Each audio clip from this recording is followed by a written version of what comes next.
আল্লাহ আমার রব, এই রবি আমার সব। দামে দামে তন মনে তারি অনুভব।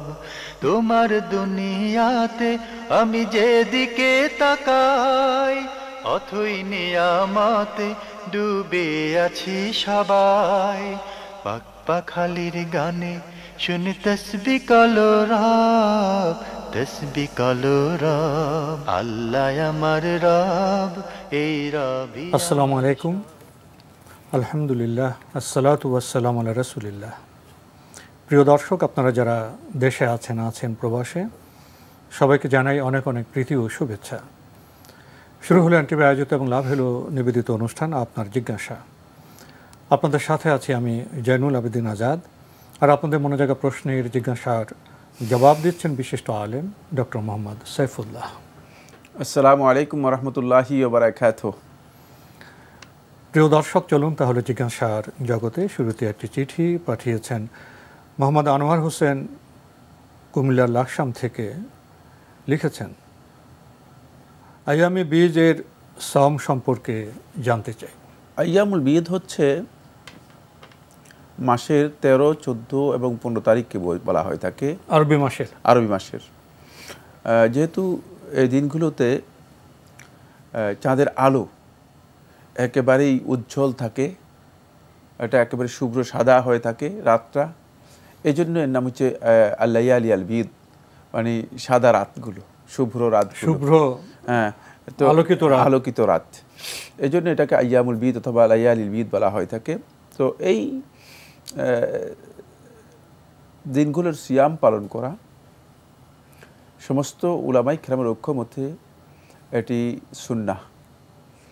আলেমদের কেউ কেউ বলেছেন যে এটা মুস্তাহাব, তবে মুস্তাহাব বলেছেন সেটা হচ্ছে কেউ যদি মাসের 3 দিন সিয়াম নিয়মিত পালন করে থাকেন, তাহলে সেই ব্যক্তি যদি আইয়ামুল বীদের সিয়াম পালন করেন, তাহলে এটা তার জন্য মুস্তাহাব। অর্থাৎ তিনি এমনি 3 দিন নিয়মিত সিয়াম পালন করে থাকেন অন্য সময়, বাকি সেই ব্যক্তি যদি আরও আইয়ামুল বীদের এই 3 দিন সিয়াম পালন করে থাকে, এটা তার জন্য মুস্তাহাব।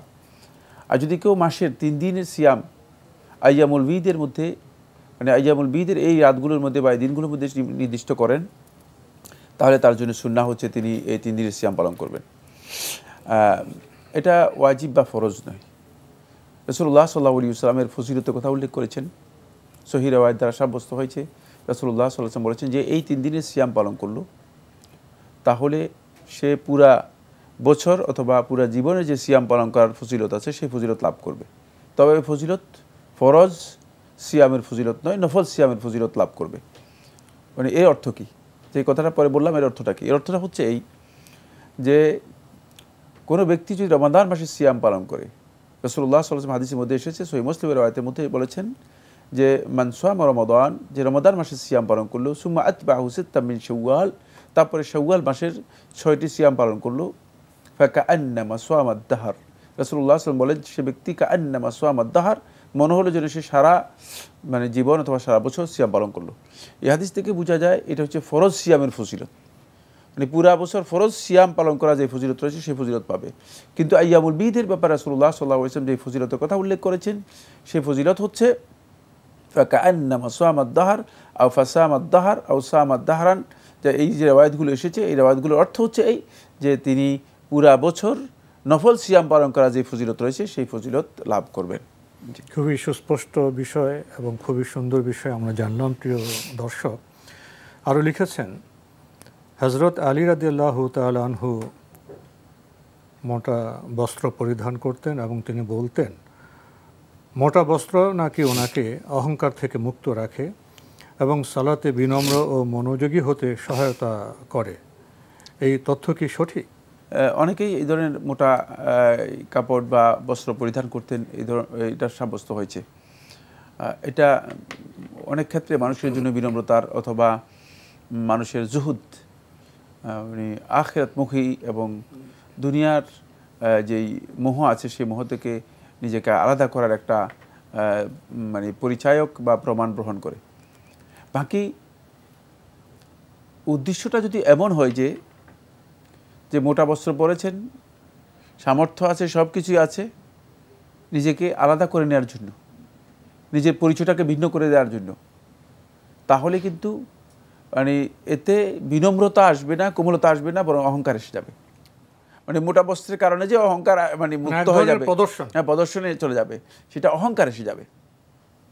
কারণ যখন তিনি নিজের মধ্যে এই টার্গেট নেবেন যে আমি লোকদেরকে দেখাচ্ছি আমি মোটা কাপড় পরি, আমি মানে অহংকার, তারপরে গর্ব, দাম্ভিক্য, এগুলো থেকে আমি পরিপূর্ণ মুক্ত, তখন কিন্তু তিনি অহংকারী। এই জন্য উম্মুল আমরাদের মধ্যে মাওলানা জাকারিয়া রহমতুল্লাহ আলাইহি তিনি কথা উল্লেখ করেছেন এই কিতাবে যে অহংকারী ব্যক্তির লক্ষণই হবে যে সে কাজের মধ্যেই অহংকারটা মানে প্রকাশ পাবে, এটা দাবি করার প্রয়োজন নেই। আর যখন সে দাবি করে যে আমি অহংকার করি না, এটাই বোঝা যায় যে এটা অহংকারের দলিল, যে অহংকার তার মধ্যে আছে। এই জন্য মানে মোটা কাপড় পরবেন, উদ্দেশ্য হচ্ছে মানুষদেরকে এই কথা বোঝানোর জন্য আমি অহংকার করি না, সেখানে আপনার অহংকারের স্থান পেয়ে গিয়েছে। মানে অহংকার আর আলাদা করে স্টাডি করতে হবে না। সলফে সালেহীনগণ যখন এই কাপড় পরতেন তখন তাদের মধ্যে এই চেতনা ছিল যে মানে উদ্দেশ্যই হচ্ছে যে এই কাপড়ের মাধ্যমে সে সত্যিকারভাবে মানে দুনিয়ার প্রতি যে মোহ আছে, মোহ থেকে আখিরাতমুখী হবেন। এই জন্য তিনি এটা পড়েছেন।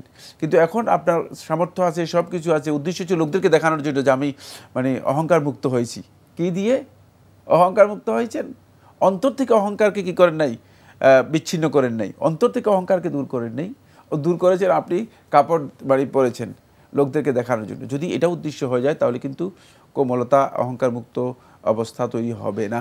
হাসান বসরি রহমতুল্লাহ আলাইহি বলেন যে কোনো ব্যক্তি যদি মানে নফল ইবাদত অথবা সুন্নত ইবাদত তরক করে, উদ্দেশ্য হচ্ছে যে মানুষ আমাকে মানে মোত্তাকি মনে করবে, তাহলে সে ব্যক্তি লোকদের রিয়া প্রদর্শন করলো, এটা রিয়া হবে।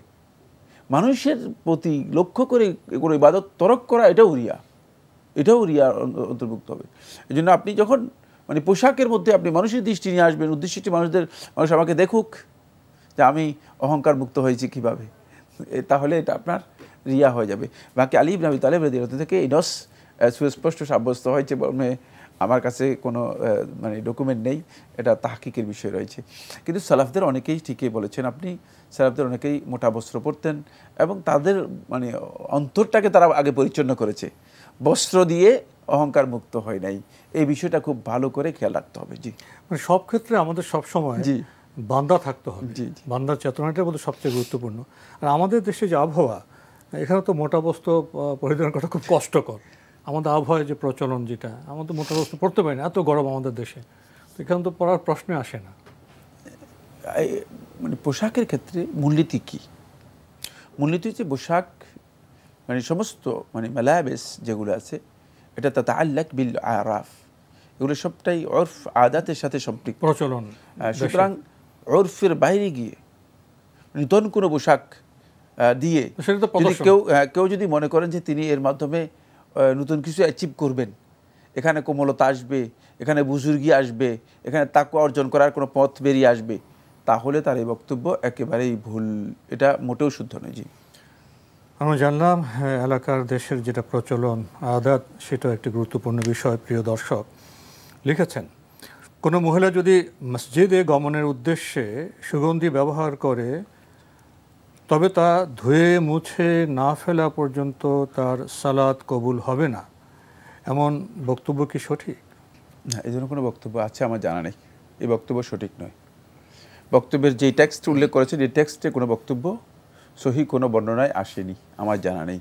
এটা হচ্ছে তিনি যদি সুগন্ধি ব্যবহার করে মসজিদে যান তাহলে তার ব্যাপারে রাসূলুল্লাহ সাল্লাল্লাহু আলাইহি ওয়াসাল্লাম নিষেধাজ্ঞা এসেছে, কিন্তু সালাত কবুল হবে না বা মানে ধুয়ে মুছে সব কিছু করা পর্যন্ত তার কোনো সালাতই কবুল হবে না, এটা অতিরিক্ত এটা মনে হচ্ছে যেন নিজেই আমি সংশোধন মানে আপনি সংযোজন করেছেন আল্লাহ রাসূল সাল্লাল্লাহু আলাইহি ওয়াসাল্লাম হাদিসের মধ্যে। খবরদার, সতর্ক থাকুন, এই ধরনের বক্তব্য সংযোজন করবেন না। আর আমাদের অনেক বন্ধু আছেন হাদিসের টেক্সটকে রাসূলুল্লাহ সাল্লাল্লাহু আলাইহি ওয়াসাল্লাম যে টেক্সটে বলেছেন সেই টেক্সটে অনুবাদ না করে নিজের খাহেশ দিয়ে নিজের মন মতো নিজে যেটা এস্টাবলিশ করতে চান, মানে আমি চাই যে আমার একটা মত কি করব রাসূল সাল্লাল্লাহু আলাইহি ওয়াসাল্লামের নামে চালিয়ে দিব, আমি সেই হাদিসের টেক্সটটাকে অনুবাদ করি আমার মন মতো। এটা খবরদার, এটা হাদিস নয়, বরং হচ্ছে হাদিসের নামে আমি মিথ্যাচার করলাম, মানে আমি নিজেই জাল হাদিস বর্ণনাকারী। এই হাদিসটা সহি বুখারীর মধ্যে থাকলেও অনুবাদের কারণে এটা অনুবাদটা জাল হবে। হাদিসটা সহি কিন্তু অনুবাদটা কি, সেন্সটা জাল, নতুন কিছু যোগ করার কারণে সেন্সটা মিথ্যা, কোনো সন্দেহ নেই। নতুন কিছু যোগ করার, সামান্যতম অনুবাদের মধ্যে যোগ করার কোনো বৈধতা ইসলাম দেয়নি। আমাদের হাতে একটি ইমেল পাঠিয়েছেন এস হাসান, লিখেছেন, আমি পরিবারের সুখের জন্য বিদেশে চলে যাই। আমার যত আয় রোজগার করি তা সবটুকু আমি আমার বাবার অ্যাকাউন্টে পাঠাই এবং বলি, বাবা আমার জন্য ও তোমাদের জন্য কিছু জায়গা জমি কিনে রেখো। আমি যখন দেশে ফিরে এসে আমার প্রাপ্যটা চাই, তখন আমার বাবা ভাই বোন মিলে মেরে ফেলল। যে পরিবারের সেই মানুষটা একদিন হয়ে যায় দোষী, যে নিজের ভোগবিলাস ত্যাগ করে সবাইকে সুখী করেছিল, সেই ছেলেটাকে মেরে ফেরা হলো। আমি ওর চাচাতো ভাই। এই চিঠিটা লিখতে বাধ্য হলাম যে এদের কি বিচার বা কোন ধরনের গুনাহ হবে। কত বড় গুনাহ করেছে তারা, সেটা তো আর আল্লাহ তাআলাই ভালো জানেন।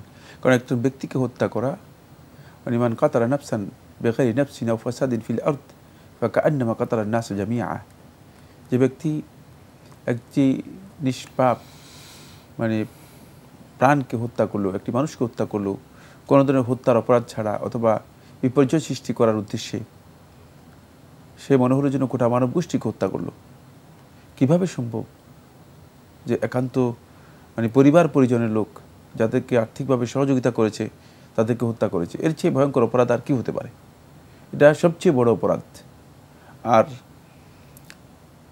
আবু হুরায়রা বর্ণিত একটি হাদিসের মধ্যে এসেছে, রাসূলুল্লাহ সাল্লাল্লাহু আলাইহি ওয়াসাল্লাম বলেছেন যে ব্যক্তি মান কাতালা নাফসান মুতাআম্মিদান ফাকাদ বারিয়াত জিম্মাতুহু আল্লাহি আনহু, যে ব্যক্তি কোনো প্রাণকে হত্যা করলো কোনো ধরনের অপরাধ ছাড়া, ইসলাম অনুমোদিত কোনো বৈধ কারণ ছাড়া হত্যা করলো, আল্লাহ রাব্বুল আলামিন জিম্মা তার উপর থেকে উঠে যায়। এজন্য সালফে সালিহিনগণ কোরআনে কারীমের এই আয়াতগুলোকে সামনে রেখে ওয়ামান কাতালান নাফসান মুতাআম্মিদান ফাজাযাউহু জাহান্নাম খালিদান ফিহা, এই আয়াতকে সামনে রেখে তারা বলেছেন যে ব্যক্তি কোনো ব্যক্তিকে হত্যা করলেও ইচ্ছাকৃতভাবে, তার জাযাউহু জাহান্নাম, তার স্থান হবে জাহান্নাম খালিদান ফিহা, এবং সেখানে সে চিরস্থায়ীভাবে থাকবে। এই আয়াতের তাফসীরের মধ্যে ইমাম ইবনে জারীর আত-তাবারী রাহমাতুল্লাহি আলাইহি সালাফদের কাছ থেকে বর্ণনা উল্লেখ করেছেন, সাহাবায়ে কেরামদের কাছ থেকে বর্ণনা উল্লেখ করেছেন। সাহাবায়ে কেরামদের মধ্যে দুইজন সাহাবী বলেছেন যে তারা তওবা আল্লাহ তাআলা কবুল করবেন না। যদিও এই মাসআলার মধ্যে পরবর্তী আলেমদের ইখতিলাফ রয়েছে, যেহেতু আল্লাহ সুবহানাহু ওয়া তাআলা বান্দাদের তওবা কবুল করার কথা আল্লাহ রাব্বুল আলামিন বলেছে যে তওবা কবুল করবেন, কিন্তু আবু হুরায়রা বর্ণিত এবং আব্দুল্লাহ ইবনে উমর থেকে রিওয়ায়াত সাব্যস্ত হয়েছে যেখানে বলা হয়েছে কথা যে এদের তওবাই আল্লাহ রাব্বুল আলামিন কবুল করবেন না। সুতরাং এটা যে কত ভয়ঙ্কর অপরাধ, যাদের তওবা আল্লাহ তাআলার কাছে কবুল হবে না বলা হচ্ছে, এই ধরনের একটি ভয়ঙ্কর অপরাধ হচ্ছে এই ধরনের হত্যাকাণ্ড করা। তাই যারা এই কাজ করেছেন তারা ভয়ঙ্কর অপরাধী। আল্লাহ তাআলার কাছে তাদের উচিত আল্লাহ রাব্বুল আলামিনের কাছে প্রত্যাবর্তন করা, আর তার যে হক রয়েছে সেই হকটুকু তাকে অথবা তার পরিবারকে বুঝিয়ে দেয়া। কারণ যেহেতু সে তার হক দাবি করেছে এবং সেই টাকা দিয়েছে, সুতরাং শুধু এই তওবা মুখে কথা বললাম আল্লাহর কাছে যে আল্লাহ আমি তওবা করে ফেললাম, একে হত্যা করে ফেলেছি, আমরা তওবা করে ফেললাম, আর একেবারেই গুনাহ থেকে অবমুক্ত হয়ে গেলাম, গুনাহ থেকে নিজেকে পরিত্রাণ নিয়ে নিলাম, না, এটাও পারবেন না। তার হকটুকু অবশ্যই তার ওয়ারিসদেরকে বুঝিয়ে দিতে হবে, তার হকটুকু তার ওয়ারিসদেরকে অবশ্যই বুঝিয়ে দিতে হবে। এক্ষেত্রে যদি তার হক বুঝিয়ে না দেওয়া হয়, এই তওবাও আল্লাহ তাআলার কাছে গ্রহণযোগ্য হবে না। জি ভাই হাসান, এই ঘটনা আপনার মধ্যে বোধহয় একটা প্রতিক্রিয়া সৃষ্টি করেছে। এরপর আপনি আরও কিছু প্রশ্ন করেছেন, যেমন ছোটবেলায় শিখেছি তুমি কারো ক্ষতি না করলে কেউ তোমার ক্ষতি করবে না, আর বাস্তবে শিখছি তুমি যার ভালো চাইবে সেই সবার আগে তোমার ক্ষতি করবে। এটাই কি এখন সঠিক হতে যাচ্ছে? না, এই বক্তব্যগুলোর কোনো ভিত্তি আছে আমার জানা নেই। ছোটোবেলায় শিখেছেন ঠিকই, এগুলো মানুষের চেতনাগত বিকৃতির কারণে মানুষের অবস্থা হয়েছে। মানুষের নৈতিক বিকৃতি, নৈতিক পদস্খলন, চেতনাগত বিকৃতি এবং মানুষের আলওয়াজি আদ্দিনী, মানে তার ধর্মীয় যেই মানে নিয়ন্ত্রক আছে, মানব দেহের প্রত্যেকেরই একটা ধর্মীয় একটা অনুভূতি আছে। এই ধর্মীয় অনুভূতি যখন তার পরিপূর্ণরূপে বিলুপ্ত হয়ে গিয়েছে, এই কারণেই এই অবস্থা তৈরি হয়েছে। ধর্মীয় চেতনা বা অনুভূতি যেটা আছে, মানে এইটা যতক্ষণ পর্যন্ত মানুষের মধ্যে আবার রিভাইভ না করবে, যতক্ষণ পর্যন্ত মানুষের মধ্যে এটা আবার পুনর্জাগরিত না হবে, ততক্ষণ পর্যন্ত মানুষের এই অবস্থা থাকবে। মানুষ শুধু অমানুষ না, সে পশুর অধম হয়ে যাবে। সেটা তো আল্লাহ তাআলা বলে দিয়েছেন, সুম্মা রাদাদনাহু আসফালা সাফিলিন, একেবারে সর্বনিম্ন পর্যায়ে তাকে পৌঁছিয়ে দেওয়া হয়। আরও লিখেছেন, তোমার জন্য যা নির্ধারণ করা হয়েছে তা যদি পর্বতের নিচেও থাকে তবুও তা তোমার কাছে পৌঁছে যাবে, আর তোমার জন্য যা নির্ধারণ করা হয়নি তা যদি তোমার দুই ঠোঁটের মাঝেও থাকে তবুও তা তোমার কাছে পৌঁছবে না। এই বক্তব্য কি ঠিক আছে? এই বক্তব্যের কোথাও ভুল দেখি না আমি, কিন্তু এই বক্তব্যের ভুলটা হচ্ছে এই জায়গায় যে বক্তব্যকে যেই মানে আপনি যে ব্যাখ্যা করতেছেন, যে এক্সপ্লেইন করতেছেন, এই যে ইন্টারপ্রিটেশন আছে, মানে আপনি যে ব্যাখ্যায় নিয়ে যাচ্ছেন, এই ব্যাখ্যা এখানে একটা ভুল ব্যাখ্যা আছে। সেই ভুল ব্যাখ্যাটা হচ্ছে এই, আল্লাহ রাব্বুল আলামিনের ইলমকে, আল্লাহ রাব্বুল আলামিনের তাকদীরকে আপনি মানে নিজের কাজের মানে নির্ভরশীলতার মানে চূড়ান্ত সিদ্ধান্ত হিসেবে গ্রহণ করতেছে, এটা ভুল। আল্লাহ সুবহানাহু ওয়া তাআলা তার কথাগুলো আল্লাহ রাব্বুল আলামিন আল্লাহর ইলমের মধ্যে যেটা আছে সেটা আল্লাহ তাআলা বলে দিয়েছেন, জানিয়ে দিয়েছেন, সেটা আল্লাহর কাছে আল্লাহর ইলমের মধ্যে রয়েছে। কিন্তু বান্দা যে দায়িত্ব দিয়েছে সে দায়িত্ব বান্দা অবশ্যই পালন করতে হবে। বান্দার দায়িত্ব হচ্ছে আমল করা, বান্দার দায়িত্ব হচ্ছে ইখতিয়ার করা। ঈমানের রাস্তাও জানানো আছে বান্দাকে, আপনার কুফরের রাস্তাও বান্দাকে জানা আছে। ফামান শাআ ফালইউমিন ওয়া মান শাআ ফালইয়াকফুর, বান্দাকে চয়েস করার ইখতিয়ার দেওয়া আছে। সুতরাং আপনি চয়েসটা করতে হবে ঈমানের রাস্তাকে। এই চয়েস করাটা হচ্ছে আপনার জন্য গুরুত্বপূর্ণ, এটা চয়েসের ইখতিয়ার আপনাকে দেওয়া আছে। ঠিক অনুরূপভাবে আপনার যে বরাদ্দ আছে, বরাদ্দ আল্লাহ তাআলা আপনাকে বলে দেন না যে বরাদ্দ তোমার জন্য আছে, বরাদ্দটা বের করার জন্য আপনাকে নির্দেশ দেওয়া হয়েছে। সেই নির্দেশ হচ্ছে আমল করা, চেষ্টা করা। এই জন্য বরাদ্দটুকু বের করতে আপনি যদি চেষ্টা না করেন তাহলে বের করতে পারবেন না। এই জন্য আপনি কথাটা বলেছেন কিন্তু কথাটা বুঝতে পারেন নাই, ফলে এই বক্তব্য দিয়ে অনেকে মনে করেন যে আমার তো বরাদ্দ আছে, আমার আর করার কি আছে। না, এই কথা শুদ্ধ নয়, এটা জাবরিয়াদের আকীদা।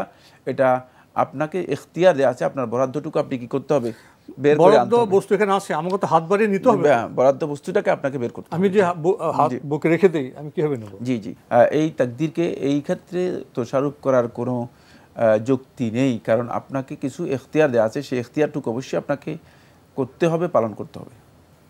এরপর আপনি বিশ্ব সংসারের চিত্র তুলে ধরে বলেছেন, দুর্বল সর্বদা সবলদের দ্বারা পদদলিত হয়, এর কি কোনো বিচার নেই? একই কথাই, এটা বিচার তো অবশ্যই আছে, বিচার তো অবশ্যই আছে। কারণ মজলুম ব্যক্তি যখনই আল্লাহ তাআলার কাছে কিছু বলবেন, আল্লাহ রাব্বুল আলামিন সাথে সাথে সেটা গ্রহণ করেন এবং দুনিয়াতেই তার শাস্তি হয়ে যায়। জুলমের শাস্তি আল্লাহ সুবহানাহু ওয়া তাআলা দুনিয়াতেই দেন, আখিরাতেও দেবেনই, কিন্তু জুলমের যে সমস্ত মানে অন্যায় অপরাধ, এর শাস্তি দুনিয়াতে ভোগ করতে হবে, সেটা হচ্ছে জালিম ব্যক্তি তার জুলমের কারণে দুনিয়াতেও শাস্তি ভোগ করবে, যার শাস্তি যেগুলো আল্লাহ রাব্বুল আলামিন দুনিয়াতে দেবেন। সুতরাং অবশ্যই এর প্রতিকার তো আছে, এমনি ছাড় পেয়ে যাবে না। পৃথিবীর কোনো জালেম কি ছাড় পেয়েছে? পৃথিবীর ইতিহাস সেটাই প্রমাণ করে। সুতরাং এটা অস্থির হওয়ার কোনো কারণ নেই। আপনি যে প্রশ্নগুলো করেছেন হয়তো একটা গ্রাউন্ডে আপনি প্রশ্নটা করেছেন, কিন্তু এটা এরাও কোনোদিন পার পেয়ে যাবে না, কারণ আল্লাহ রাব্বুল আলামিন বলে দিয়েছে ওয়াল্লাহু বিগাফিলিন আম্মা ইয়ামালুদ যালিমুন, জালেমরা যা করছে এই ব্যাপারে আল্লাহ সুবহানাহু ওয়া তাআলা গাফিল ও মনোযোগী নন। আল্লাহ রাব্বুল আলামিন যে বেখবর, দেখছেন না এমন নন, আল্লাহ সুবহানাহু ওয়া তাআলা দেখছেন। আল্লাহ তাআলা হয়তো কিছুদিন সুযোগ দিচ্ছেন, আর কি কিছুদিন অবকাশ দিচ্ছেন, তারপরে ওই কিছুদিন পরেই আল্লাহ রাব্বুল আলামিন তাদেরকে আবার আল্লাহ সুবহানাহু ওয়া তাআলা মানে ওই দিক থেকে তাদেরকে পাকড়াও করবেন, মিন হাইসু লা ইয়ালামুন, তারা মোটেও জানতে পারবে না, বুঝতেও পারবে না, এমন দিক থেকে তাদেরকে পাকড়াও করবেন। আরও লিখেছেন, বোকারা আছে বলে পৃথিবীটা টিকে আছে, যারা চালাক তারা এই বোকাগুলোর উপরই নির্ভরশীল। বোকারা নিঃস্বার্থভাবে কাজ করে যায় আর চালাকেরা সেই ক্রেডিট নিজের নাম করে চালিয়ে দেয়। এটাই হচ্ছে বর্তমান সভ্যতা, সত্যতা। এরা কি ইহকালে ও পরকালে এদের বিচার হবে না? এটা সংশয়বাদীদের প্রশ্নের মতো। কোনো প্রয়োজন এটা নেই। আপনি বলে দিয়েছেন, হ্যাঁ, বিচার বিচার তো তো অবশ্যই হবে। হবে। বিচার ছাড়া কিছু কেউ পার পাই যাবে না।